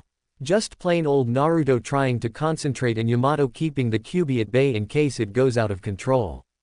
This was because there couldn't be anything else that could be done to have him use or control Kyuubi's power before there is at least some sort of contact between them. But sensei, for how long will we continue this? I don't see an end. I could sit here every day for my whole life and still there's no certainty that it will occur, Naruto said. Well, last time it happened due to your elevated emotional state as you told me. Guess I should throw you off a cliff and let's see what happens, Yamato wondered. Haha, very funny. Don't you dare do that ever, I'm warning you. Just find some nonviolent way, Datbeo, Naruto said. Unless you're high on emotions, the seal will hold quite durably. Lord Fourth wasn't some pushover, kid. He must have kept all measures to keep the Kyuubi at bay so that a calamity like that doesn't happen ever again, Yamato said. Yeah, I know, Naruto said putting his palm on his abdomen. But, if Lord Third thinks that it's best for the village, then we don't have to worry about anything. Let's keep trying, Yamato said. You're right. Gigi always cares for the village and everyone in it. So anyways, I was thinking that can't we just loosen the seal or something so I can get in, Naruto said. You idiot. Did you even listen what I was saying? The seal is the only thing that's keeping the Kyuubi from getting out, Yamato scolded. Sorry, I guess I'm getting too impatient because of all this, Naruto said. Yamato contemplated for a few moments quietly before speaking up. On second thought, your idea may not seem so bad after all. What? But you said, Naruto started. Yamato put up a finger and interrupted in between, and said, don't get the wrong idea. I'm not tampering with the seal. Actually I can't even if I tried, because that would need a key. Anyways, coming back to the point, what I can do is temporarily suppress the effect of the seal that's stopping you from reaching out inside your mind, Yamato said. He added, but keep in mind, will only be for a few moments. Even with Mokuten, there's not much I can do to a seal of that level. You will have to have all your focus concentrated in that moment, or whatever the result be, it definitely won't be good for you and probably not for everyone around too. Naruto nodded in understanding as he once again sat up folding his legs and his hands straight resting on the knees in a meditating pose. After a few minutes toning his breathing and relaxing his body, he said, "Ready when you are, sensei." Yamato nodded and formed a seal on his palm. He waited for a few seconds to reaffirm his decision but then with a, "the hell with it" moment placed it on the double tetragram seal that had kept the demon fox contained for many years until now. Naruto felt nothing initially, but kept his focus throughout and the suppression of the seal took effect. He was suddenly pulled inside somewhere in darkness but in reality which was actually what they were hoping to achieve after all. His body became absolutely still as he was still in the meditation pose. Yamato was concerned for a moment and thus said, "Hey, Naruto. You okay? Did it work?" Getting no response, he knew that it might or might not have worked. But if it did, he'd have to give him some time. So he just sat there once again with his palm in the direction of Naruto working on his job to keep the Nine Tails power suppressed. Naruto once again found himself in a familiar place that he had once encountered many years ago. Although this time he knew what it was, and also what he had come here to do. He walked through the same pipelines, covered seemingly endlessly with darkness with the sound of his feet splashing quietly in the water. He knew where the presence of the fox spirit was located and cautiously made his way towards it. A tiny bit of fear was creeping up in him, which was actually natural since not just about anyone could watch a legendary demon fox in front of him and not wet his pants. Naruto was trying to shrug it off but it wasn't going to, since a bigger part of his fear was actually anxiety at what he was supposed to do now. At the end of the dark tunnel there was the same old room with pipes all around and also a huge cage in the center behind which was contained the gigantic creature in the form of a fox. Naruto looked around and remembered the time when Shizune would be teaching him and when he related everything to Ramen she'd frustratingly say that his mind was a garbage dump or something. I guess Shizune Ne-chan wasn't that far from the truth, he thought. He took a few steps forward but didn't get too close to the cage or he'd have to face a nail from the fox's claw like last time. "Hey, Nine Tails," Naruto shouted. He didn't know the reason, but all the uncertainty and doubt left his mind instantly as soon as he said these words and the only thing left now was his willpower and courage. An eye could be seen opening slowly on the other side which radiated nothing but pure evil and malice from its giant red pupils. It waited for a few moments before addressing the boy in front of him. "What are you doing here, you brat? Go back wherever you came from and don't disturb my slumber," the nine-tailed fox said. "I'm not here to disturb your sleep, Nine Tails. But I do want to talk to you," Naruto said. "Ha ha ha ha ha, why do you think a mighty creature like myself who has lived through eons in this world would consider wasting my time talking to some lowly human, and with a child even then?" Kyubi said. "Well, firstly we are already talking. Secondly, don't consider me immature just because I'm a kid. And lastly, if you think you're better than humans, why are you stuck in someone such as me, huh?" Naruto retorted. The Nine Tails growled showing its majestic fangs in anger and a little frustration at the remark. The effect it desired would have on Naruto although, wasn't seen even for a moment. "I swear, if it weren't for that damned fourth Hokage, I'd be free from these containments and do as I please. And yet, you humans do nothing but try to restrain us beasts only for the purpose that you strengthen your own militaristic power using the mighty strength that we possess. Make no mistake, I will achieve freedom and when I do, you for one, will be dead," Kyubi said. "Don't blame Lord Fourth, you stupid fox. If it weren't for him, our village would have been turned into rubble and ashes. Courtesy of you. So don't try telling me again that you're just an innocent creature that was just passing by like any other tourist," Naruto replied. "Just get lost, you annoying brat. You'd fail to understand what the truth is even if I tell you, which is in any case quite the opposite of what I intend to do to you." Kyubi growled and flared its chakra but was immediately back to normal again. "What is this force which could suppress my power? The seal holds my power, it doesn't suppress it.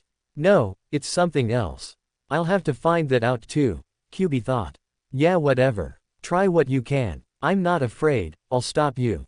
I am not letting you or anyone lay a hand or a paw on my village. That is my duty as a citizen of the village and as someone who aspires to be the Hokage, Naruto said. Ha ha ha ha, you, the Hokage. Freaking hilarious. Haven't heard something like that in the last thousands of years. The fourth Hokage was a skilled genius, and you on the other hand, are a completely foolish kid. Forget fighting me, you'd be lucky if you realize what happened before you get crushed beneath my paws, Kyubi taunted. You'll be the one that's under my feet before you know it, you stupid fox. Just you wait until I train hard and become stronger. Even stronger than Lord Fourth or any Hokage that has ever existed, Naruto exclaimed. I have no business with you. Do what you wish. After all, it won't be long before I'm free from this prison and the first human I'm going after would be you. Kyubi growled and closed its eyes. I'm not the one inside the cage, so don't go thinking you can do whatever you want. If you're gonna be using my body to live inside, you'll have to pay up rent as well. And I'll be taking your chakra as a currency for that. Do you understand? Naruto declared. The Nine Tails was about to tell him to go to hell for Kami's sake and let him rest here in peace, but then a brainwave hit him. Maybe it won't be so bad after all. I'll let my chakra leak away slowly so the seal would gradually weaken, and when the time comes, I'll take full control of his body, Kyubi thought. You entertain me if nothing else, kid. Tell you what, I'll let you borrow my chakra whenever you need it. Need it, not want it, Kyubi said. Huh, that was easy. Well, saves me the trouble. But wait, how can I believe that whatever you said was true? What if you turn your back and deny it later? Naruto asked with some hesitation. Don't compare me with those pathetic humans you have in that village of yours, brat. I am one of the mightiest creations on this planet and I have my pride. But whatever, think what you want. I don't care about what your opinion is anyways, Kyubi growled, going back to sleep. Naruto wanted to talk more but knew that this was the best he could get out from that fox at this point of time. He looked around for a few more minutes and found literally nothing but pipes and water. He focused on going back into reality from his mindscape and succeeded in a few seconds. He opened his eyes and said, phew. Coming out is really quite easier than trying to go in, Datbeo. Yamato looked at him surprised, which was evident as he blinked his eyes multiple times and said, wait, what happened? Didn't it work? I thought for a moment you did it. What are you talking about, sensei? I already did all that and I'm back here. What were you doing all this time, dozing off? Naruto asked. What? But you've barely been like that for like 15 seconds before you opened your eyes again. Did you really manage to have a conversation with the nine-tailed fox? Yamato asked. No, I was there for like 15 minutes. Maybe since it's inside my mind, the sense of time must be different for both of us, Naruto said. Are you positive? You're not telling this of get out of this training, right? Yamato asked doubtfully. No, I am absolutely positive I saw a monster fox who threatened to kill me along with this village and probably this entire human race if he could. There's only one way to prove that and I don't think any one of us would like to watch that happen. Same thing again after all the trouble Lord Fourth went through, Naruto said. Okay. You win. I believe you. No need to be so contentious.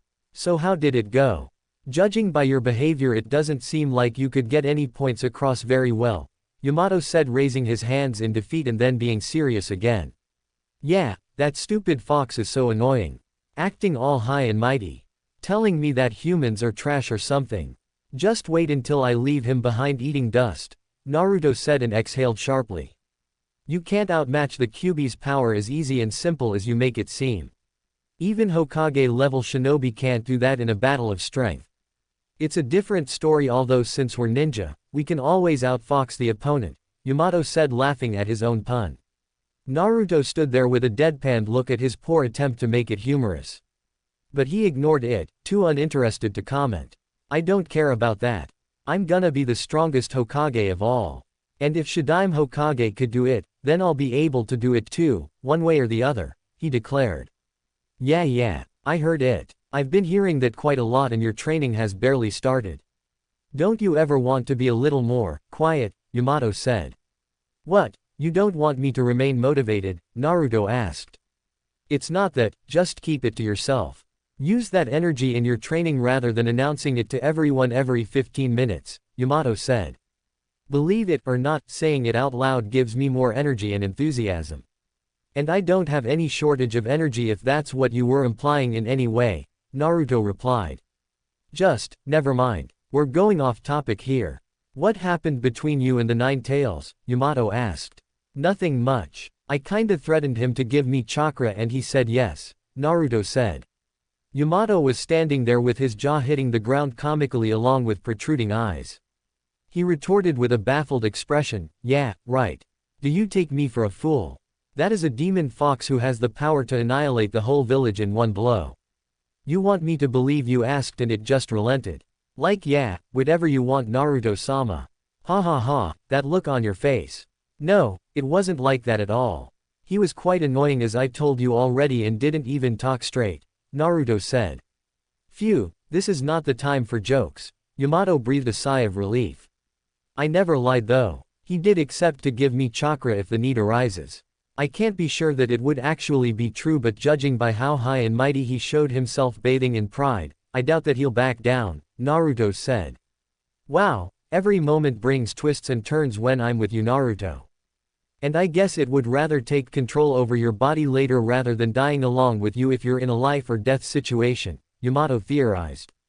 So he would die if I were to die too, Naruto asked. Well, temporarily, Yamato answered. Meaning, well, about that, sometime later Naruto. What? Why? We are going off topic again. Ah, that's not FAIIIIIIIRRRRRRR. Quote. Fiend. Good, now this situation however it may have turned has been better for us. I was hoping we'd manage to have some sort of communication after some tries but you've as always exceeded my expectations, Yamato praised. Thanks sensei. So what do we do now? Naruto asked. Now, back to the basics, Yamato said as he pulled out a pack of kunai and shuriken. Ah man, Boryang. Scene break and time skip. At the academy. Nara Shikamaru. Yan, sent. Uchiha Sasuke. Present, sensei. Uzumaki Naruto. Yes, here. I'm here, sensei. You don't have to shout every time, Naruto. I hear you just alright, Uruka said. Hee, sorry, Naruto said adjusting the glasses on his head. Okay class, today's topic is about, Uruka started. It had been a few months since Naruto had joined the academy and everything was going smoothly. Smooth, theoretically. Not in a practical sense. At least what was bound to happen was definitely happening, if nothing else. Naruto, you've scored the lowest marks in the test this time. How many times do I have to tell you to improve your score and study more? Uruka scolded. Sorry sensei, I'll try better next time, Naruto said. And Shikamaru, can you at least lift the pencil and write your name first? I had to go through previous tests and compare your handwriting, he added. Write my name, what a drag, Shikamaru replied with half-closed eyes. Why do I have to put up with a bunch of kids like you, Learn something from Sasuke here, he scored the highest marks in all the previous tests and has the best practical skills out of any of you, Uruka said. As always most of the boys looked towards Sasuke enviously and the girls with animated hearts in their eyes. Sasuke though, was collected, smiling and didn't make any attempt to brag or belittle anyone every time he scored well.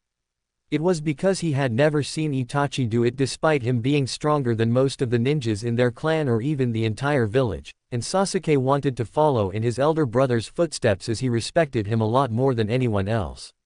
A few boys didn't care as much though, including Naruto who had went back to scribble some formulas on the back of his notebook which looked like doodling but which only he could know what they were meant for. Shikamaru, who had already gone to sleep after listening to Uruka.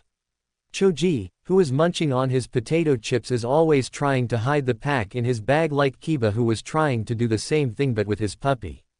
I'm referring to the hiding part here, not the eating part, XD. Coming back to Naruto, he had done an excellent job at disguising his abilities. Despite having numerous chances and impulses to show off, nor did he once act on it. No one in his class had any idea that he was far ahead of what he seemed, or far ahead of any of them too. At least that's what he wanted to believe. Haruka left the class for lunch break. As always, everyone scattered around and chattered loudly. "Hey Naruto, what are you doing?" Sasuke asked. Oh this. Nothing, in particular. Naruto replied, wanting to lie as less as possible. "I think you should study more. You won't be scolded by sensei anymore then. And it is not easy to graduate if the score is very low throughout the year. So I hope you will try harder because I also don't want you to fail the academy test," Sasuke said. Naruto looked at him and knew that he was genuinely concerned, so replied, "Thanks Sasuke. I will. Don't worry, as I've always said I won't let anything get in my way of becoming the Hokage. Anyways, how is your elder brother doing these days? It's been so long since I last met him," Naruto asked, wanting to change the topic. It was in a sense true, as Itachi only came a few times to pick up Sasuke and talk to both of them for a little bit. Although in actuality, Naruto knew that Itachi had came to see Sasuke numerous times during the academy hours. His stealth skills were exceptional, but Naruto's sensory abilities outmatched them completely. But Naruto never showed even the slightest bit that he had known about him the entire time. As oblivious as one could seem, he did. "Yeah, he's quite busy these days with his duties. Even I'm unable to spend time with him. So I think you should probably forget about meeting him again soon, haha," Sasuke said. "Ah, that's bad. He's a nice guy to talk to," Naruto said. "Of course he is. He's the pride of the Uchiha clan. One day, I'll be just like him," Sasuke said. "Haha, then maybe I'll try to be like him too," Naruto joked. Both of them bursted into laughter. It wasn't much later after that the girls started swarming around Sasuke. Naruto gladly took the chance and slipped away from the group. Later Sasuke, see ya. Naruto's words reached Sasuke's ears, but he was out of sight as soon as he said that. "Well, however your scores may be, at least you don't have to put up with this, Naruto," Sasuke internally voiced, exasperated. Scene break and time skip. Somewhere secluded on Hokage Tower. There were two people standing under the dim evening twilight. It was getting dark, but not darker than what tragedy had taken place in the Hidden Leaf Village. "I apologize, Lord Hokage. It had to be done. The clan members were going to attempt the coup d'état tonight," the shadowy figure explained. "I see. It's very unfortunate to hear this news. I deeply regret that I couldn't do anything to save my village through the means of peace. And to put such a burden on a shinobi like you at such a young age, I have miserably failed in my duty as the Hokage. Still, I must say this, Konoha will forever be indebted to you, Itachi." The fire shadow bowed his head. "Please my lord, you are the one who has kept the best interests of the village in mind more than anyone else. I am merely playing my role in helping to protect the village as much as I possibly can," Itachi replied, still kneeling down in front of him. "Perhaps, if Minato was here he'd have handled the situation well and it wouldn't have come to this. I guess it's time I handed over my title to a suitable successor. To be honest, I was waiting for you to grow up into a shinobi worthy enough to lead the village. And without a doubt, you are already like that. Unfortunately, the circumstances are far opposite from what I had wanted," the Hokage sighed. "If I may, Lord Hokage. It's my wish that you continue to be the Hokage. It may sound selfish of me, but I need you to assure me that my younger brother, Uchiha Sasuke, will never be harmed in this village," Itachi said. "Of course, you don't need to ask for it. But why do you think anyone will want to inflict harm upon him?" the Hokage asked. "My orders were clear, sir. Leave no survivors. As you know, Sasuke is still alive. And I wish him to be like that from now on too. He is to be the legacy of the Uchiha," Itachi said. "What do you mean orders? I gave no order to take any actions against the clan. Although I had doubts why you acted on your own, I chose to let them go. But now you're telling me that you were following someone's orders," Hiruzen asked sternly. "I was ordered by Lord Danzo, sir. I had assumed that he was acting on your behalf. But I can't trust him with my brother's life," Itachi confessed. "Danzo, that damned old war hawk. I won't let this go easily.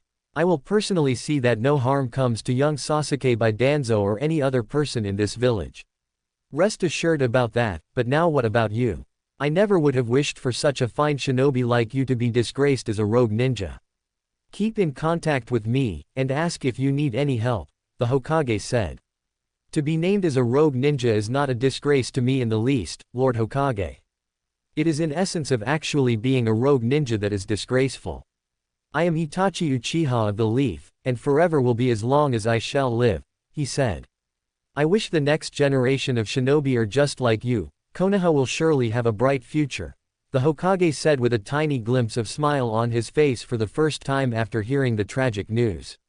I'm honored, but I think I should take my leave now, Itachi said and disappeared hastily.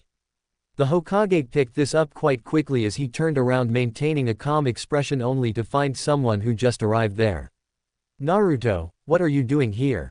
And how did you know I was here? He asked. Well, duh. Did you forget Gigi? I'm a master class censor. Sunglasses emoji XD, Naruto said.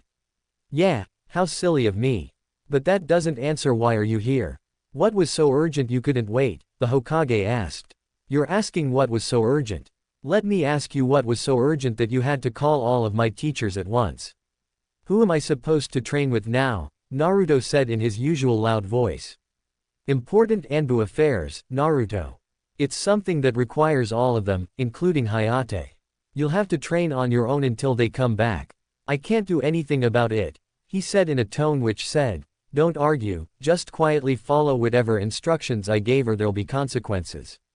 Naruto gulped and nodded saying, I understand. I'll go train on my own. Very well then, you may leave. Now, the Hokage ordered as Naruto prepared to leave. Hi, he said as he disappeared in a body flicker. After leaping through a few buildings, Naruto stopped on a roof of a tall building and released a deep breath he didn't know he was holding. Phew, I didn't know Gigi could be so scary. Well, he's not the Hokage just for its name. I must have interrupted him at a really bad time or in a bad mood. And if all the Anbu force is being summoned, then it must be about something big, he said out loud. Well, I guess I should just go home and train. It's already getting dark, so no benefit going to the training fields and back. I also have academy classes tomorrow morning, he thought, speeding through the village towards his home. Scene break and time skip. Uchiha District. It was a scene nobody would willingly want to encounter in the part of village where the Uchiha lived, the word, lived, literally being true as the entire clan had now been slaughtered. The bodies of the clan members lay as lifeless as dolls who had been disposed of ruthlessly. The streets were soaked not with water but blood. Blood, of innocent women, as well as children. Blood, of each and every one person who lived there. Blood, of an entire clan. That very blood, shimmered in the moonlight at the sight of which even the most stone-hearted person would get shivers up his spine. The Hokage had already reached the place with his Anbu teams and sealed it to restrict any access to general public. The Anbu were assigned to different parts of the area to collect the corpses and look for survivors, if any. Most of them were under the Hokage's direct command, but many were also root members.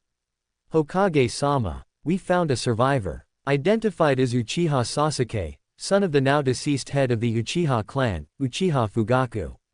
Status, stable condition. He doesn't seem to have any life-threatening injuries. But we've already sent him to the hospital. He's fine, at least physically. Further investigation will only be possible when he wakes up, a female Anbu with violet hair reported.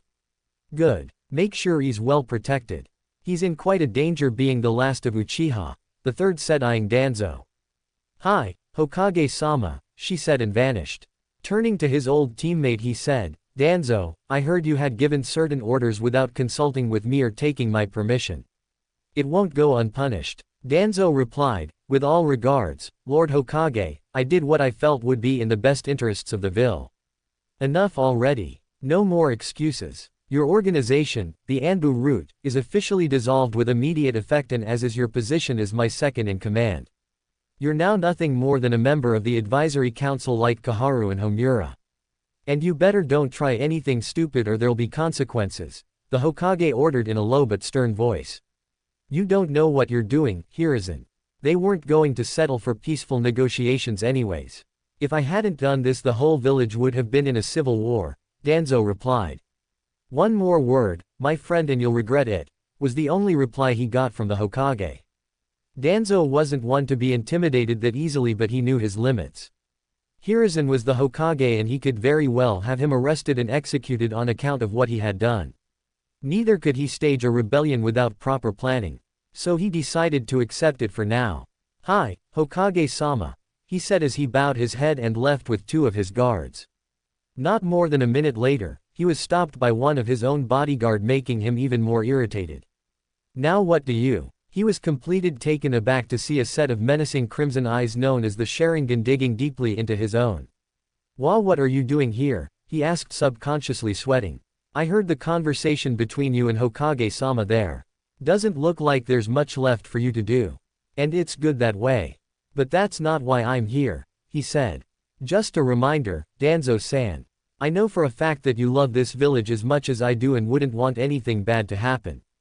But, if anything happens to my younger brother, I will forget all the debts that I owe to the village and I will personally see that our enemies get the complete top secret confidential information that I had access to, which will surely not be good for Konoha. Consider this as a gentle reminder or a warning for this village, as you may. No one touches Sasuke," Itachi said in a calm but deadly manner. He then disappeared into the sky, transforming into a flock of crows, leaving a stunned and sweating Danzo. Did you guys know that a group of crows is known as murder? Gee, don't believe me. Google it. Damn it, was all he could say out loud. Scene break and time skip. Shinobi Academy. Few weeks later. Naruto watched Sasuke, who was sitting all alone sulking in the corner of the class. It had been some time now that he had heard the news of the massacre of the Uchiha clan. The fact was irrefutable that it was Itachi Uchiha who had committed such a heinous crime and was now a rogue shinobi. Just being tagged as a rogue shinobi is in itself an ultimate disgrace to a ninja, and killing an entire clan on top of that. That too his own. Undeniably inhuman. And yet, despite all of this, Naruto couldn't help but wonder why would someone like Itachi do all of this. How, was not the question. He was a capable shinobi and considered a genius among all. He could easily pull off something like that with the element of surprise. But why did he do it? He hadn't asked the Hokage anything since he knew that anything not made public was classified information and he wasn't exactly someone who should know about it. Although he did try asking his teachers, but all he got was, "Honestly Naruto, we don't know anything about that more than you do. And even if we did, really, do you think we could just tell you anything without having serious consequences? We're Anbu, and you aren't even a ninja yet. Now get going with your training." Anyways, that was all in the past now. What he had to do was go to Sasuke and help him through this time. This was his first day at the academy after the incident. And he didn't seem in a good mood either, not that he should be. After all, the one he looked up to the most, was the very person who had ruined his life, it seemed. Why was Sasuke left to live though, was also one of the questions in Naruto's mind. Making up his mind, he went to Sasuke in hopes of trying to talk to him. He was also worried a little as he had read in medical science that some people go into depression when there is any psychological trauma that could have a great impact. Time wasn't an issue as the lunch break had just started. "Hey there, Sasuke. How you doing, buddy?" Naruto asked as he was genuinely concerned, though there was some hesitation since he didn't know what exactly to expect in reaction. What he didn't expect though, was no reaction at all. Sasuke just looked at him and went back to look outside the window. Naruto was a little confused as to what happened, so he tried again. "Sasuke. It's been a few days since I met you. Are you doing fine now?"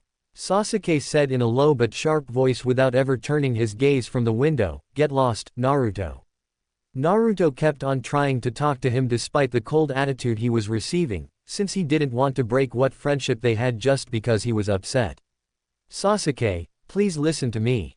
I'm sorry about your loss, I really am. You are bound to be angry and it's okay, but don't get cut off from people or it'll get worse.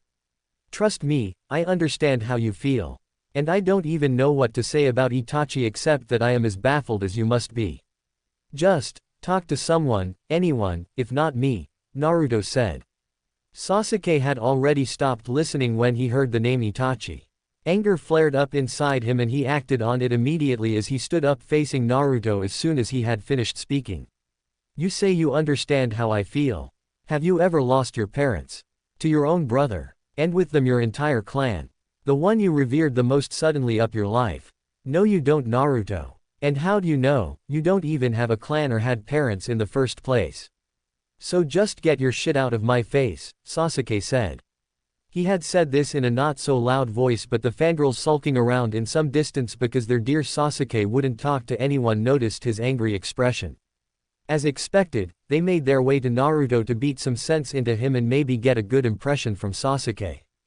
On the other hand, Naruto was surprised that Sasuke was using such a tone and language.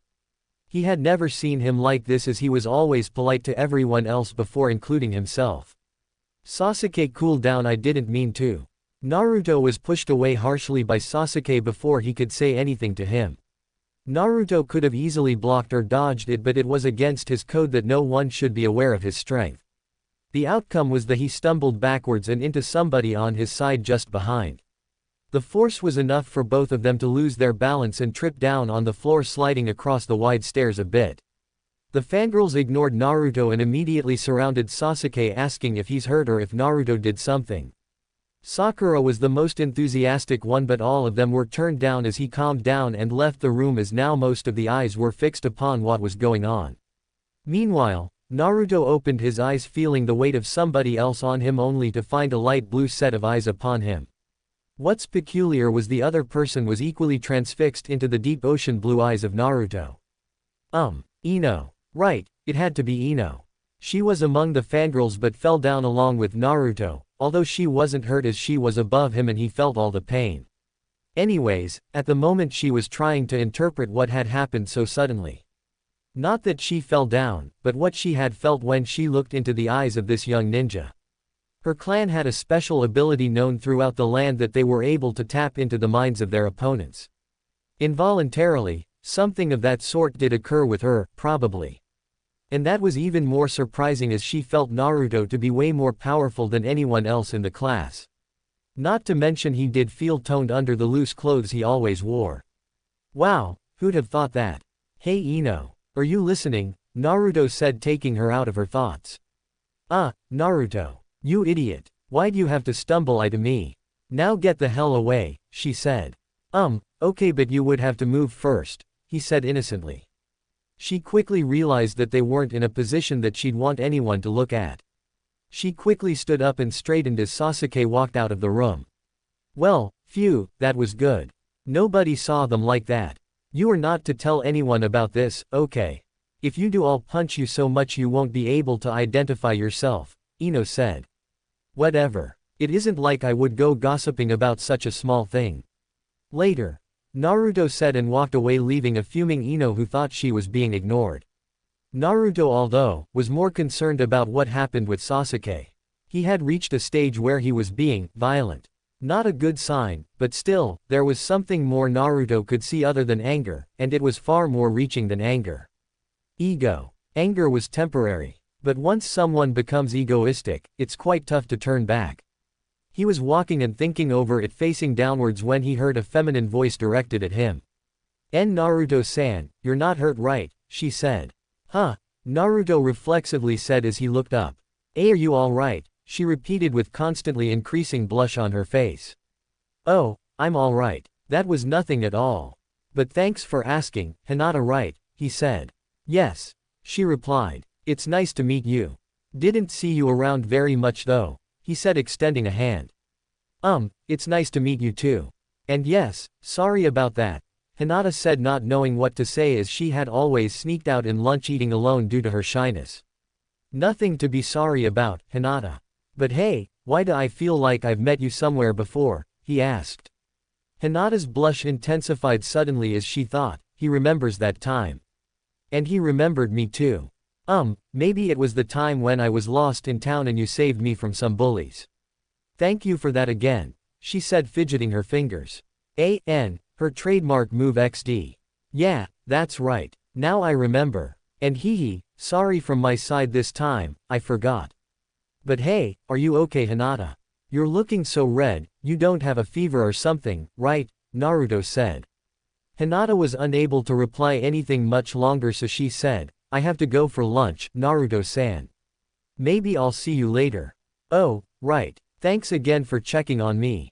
And yeah, I'd always love to talk to my friends. Naruto said, showing a thumbs up and a wide grin. Hinata gasped slightly hearing the last line and quickly walked away before she would have a heat stroke given the amount of heat that was burning her face up. Whoa, she left in a hurry.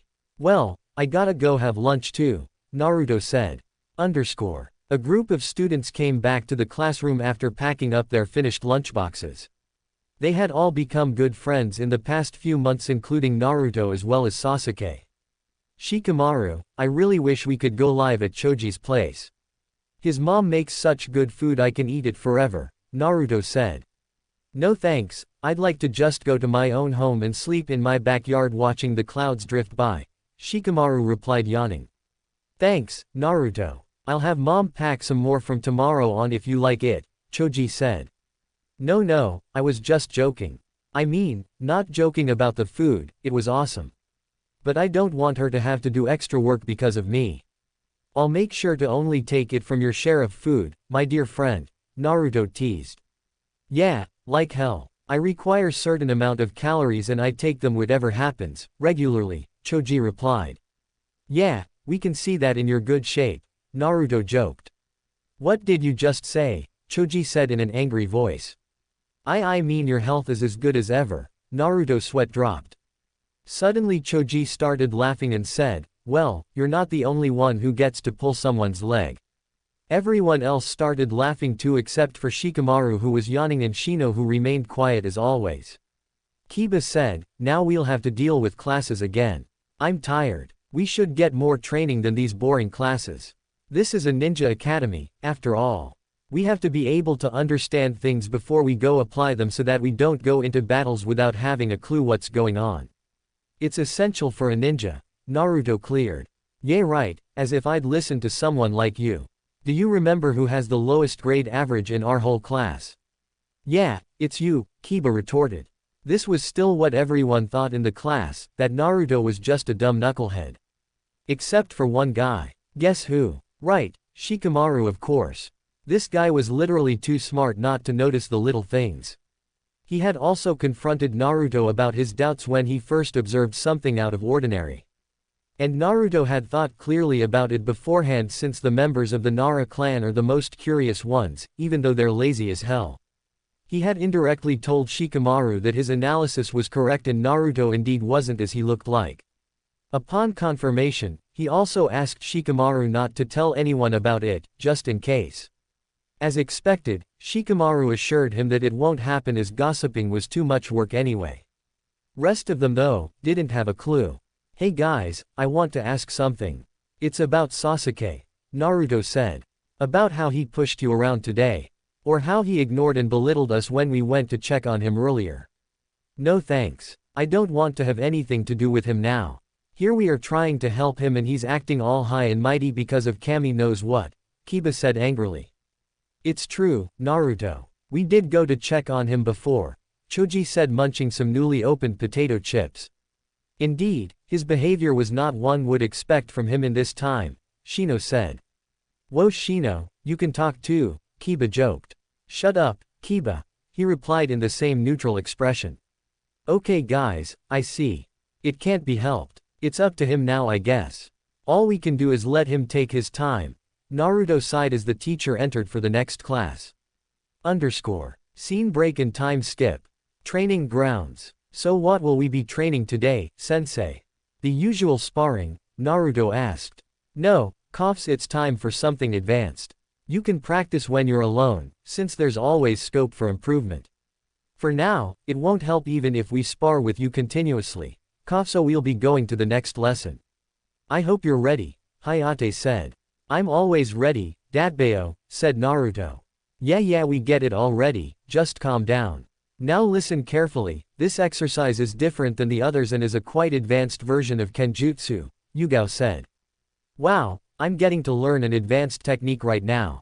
Yeah, Naruto said. Of course, and you are very well able to learn it now. But keep in mind two things. This is a delicate task, so you'll have to be extra careful and it will take far more practice than you've previously had, she added. Getting to the point, what you'll be doing is using chakra with your sword, Hayate said. But I already do that, don't I? I can add chakra to my Bakken to make it more durable and sharp, Naruto asked. Yes, you can. But what we'll now be doing is that we'll add elemental chakra to the sword, Yugao said. Whoa, you mean, like I can add chakra natures to them too? Damn it, I can't do Kaden yet. How cool would it have been to swing a blazing sword? Naruto pouted while showing an action of slow-moving sword with his Bakken. Shut it, how many times have I told you that this isn't child's play? If you weren't so good at this, I would haven't even tried to train you, Yugao scolded. Sorry, I'll make sure to be serious from now on, Datbeo, Naruto said while saluting in the attention pose, which was actually comical, and ultimately which made a tick appear on Yugao's forehead. Next time you fool around Naruto, I swear I'm gonna, Yugao started. Okay, cool down. Let's keep our composure, coughs and stay focused, Hayate said eyeing both of them. Fine. Give me your Bakken. No, that's the end of part 3. The Uzumaki legacy has begun its rebirth, and Naruto's role is only getting heavier. If you enjoyed this part, don't forget to like, share, and subscribe to Fox Fanfiction. Comment below if you want part 4, because the clan's rise is about to shock the entire